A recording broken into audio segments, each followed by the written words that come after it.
मित्रांनो, जोसलमेरच्या एका राजघराण्यातील व्यक्तीने नुकतंच मराठ्यांच्या अख्तरातील हिंदुस्थानाच्या नकाशावरून जो वाद उत्पन्न केला आहे तो पूर्णतः चुकीचा आहे. कारण जर मुघल साम्राज्याचे पूर्ण राजस्थान, राजपुतान आणि मेवाड हे जर विभिन्न अंग असतील तर ते मोगलांच्या नकाशातही दिसून येते.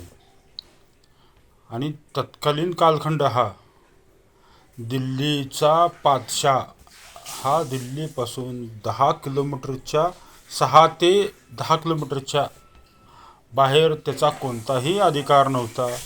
तो पूर्ण साम्राज्य हे मराठ्यांचं साम्राज्य होतं. आणि पेशावर, लाहोर,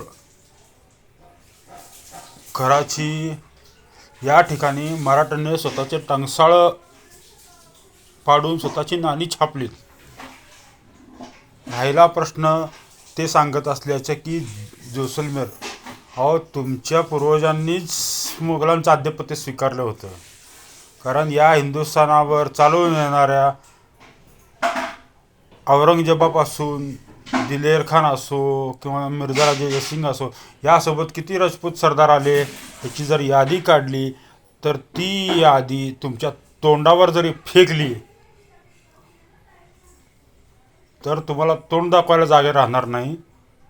इतके राजपूत सरदार आहेत. इतके.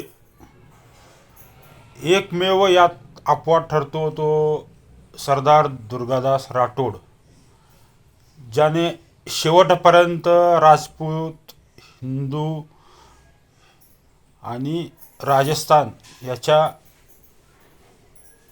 कोणत्याही विषयाशी तडजोड न करता जो औरंगजेबाच्या दरबारात नंगी तलवार घेऊन गेला होता.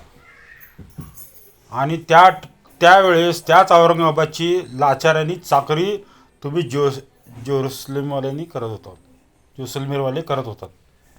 हे एवढं लक्षात ठेवा.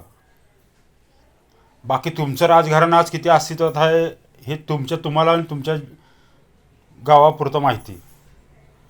पण ज्या टायमाला मराठ्यांचं छत्रपती थोरले शाहू महाराजांच्या आधिपत्याखाली मराठ्यांनी दिल्ली काबीज केली, तो दिल्लीचा बादशाह त्याच्यापुरतं लिमिटेड झाला आहे. 6 ते 10 किलोमीटरच्या वर त्याच्या बाहेर त्याचं काही हुकूम चालत नव्हतं. सगळं मराठ्यांच्या अखत्यारात होता. आणि जो औरंगजेबाच्या काळात राजस्थान होता तो मराठ्यांच्या आधिपत्याखाली आला होता. आणि याच्या अनेक संदर्भ आहेत. त्याच्या संदर्भात एक पत्र लवकरच सोशल मीडियावर तुम्हाला बघण्यास मिळेल, याची मी ग्वाही देतो. मी संतोष झिपरे, अखिल भारतीय मराठा महासंघ इतिहास परिषद, महाराष्ट्र राज्य.